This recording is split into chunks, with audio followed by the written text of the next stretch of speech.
Good morning! Ngayong araw nga pala ay maaga ako nagising para i-secure tong mga importanteng gamit namin, Mima. Naghahanda na nga ako dahil paparating na ang bagyong uwan. 6 AM pa nga lang, ay ramdam ko na ang sungit ng panahon. Kaya inuna ko na i-secure ang mga fur babies ko, Mima. Masama pa nga ang pakiramdam ko dyan. Pinipilit ko lang gumalaw dahil nga kailangan. Tignan nyo naman, Mima. Mukha pa nga akong sinto-sinto dyan.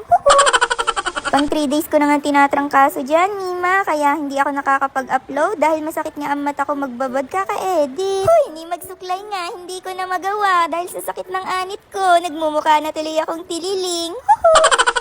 Buti na lang talaga at nandito ang bebe ko para asikasuhin ako at ipaghanda ako sa mga kailangan ko. Siya na nga muna ang umaako sa mga gawain ko dito sa bahay tulad ng paghuhugas, pagpapakain ng mga fur babies namin at kung ano-ano pa. Pati na nga rin sa pagluluto ay siya na rin ang nakatoka. Sabi niya nga wag ko daw i-judge ang luto niya. Kahit naman gusto kong i-judge, hindi ko maamoy at di ko malasahan. Basta kain na lang ako at pinipilit kong lunukin dahil nga gusto kong lumakas agad, Mima. Ayaw na ayaw ko nga nagkakasakit dahil napakabilis lang bumagsak ng katawan ko, nangangayayat ako kaagad. Pero minsan nga kahit anong ingat natin ay hindi talaga natin maiiwasan. Tatamaan talaga tayo ng tangkaso, Mima. Buti naman sana kung loto ang patama sa akin, edi ang saya. Lumabas nga muna kami para magpa-refill ng tubig. Naubusan kasi kami ng tubig, Mima. Hindi nga kasi ako makagalaw ng ilang araw, kaya walang gagawa nito. Dumaan nga muna kami dito sa 7-Eleven dahil nakikrave daw ang bebe ko ng onigiri. Hindi ko nga alam kung tama yung pronunciation ko. Bahala na kayo umintindi, Mima. Dinagdagan niya na nga rin yung snack niya para daw pang movie marathon niya mamaya. May balak ka pa talaga mag-movie marathon. Paparating na si Mang Uwan.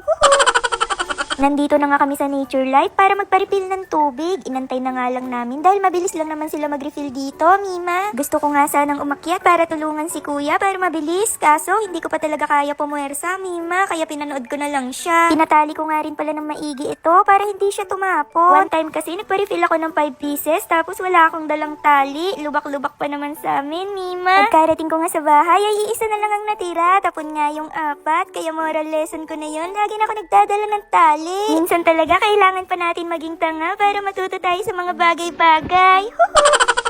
Nandito na nga kami sa bahay, Mima, at napansin ko nga itong dahon ng palm ko na humahampas sa sasakyan ko. Nakalimutan ko ngang patapyasan sa nagputol ng kahoy kahapon dahil nga lutang na lutang ako sa sobrang sakit ng ulo ko, Mima. Kaya naman ako na lang ang tumapyas. Medyo malakas-lakas na nga yung hangin dito. Ay, alabida-bida na naman ang Mima nyo. Mamaya sakit na naman ang katawan ng iniinda. Pabugso-bugso na nga ang hangin at ulan dito sa amin, Mima. Kaya't sabay-sabay po nating ipanalangin na maging ligtas ang mamamayan sa buong Pilipinas. Mag-iingat po tayong lahat sa paparating na sakuna. Hanggang dito na lang mga Mima. Bye!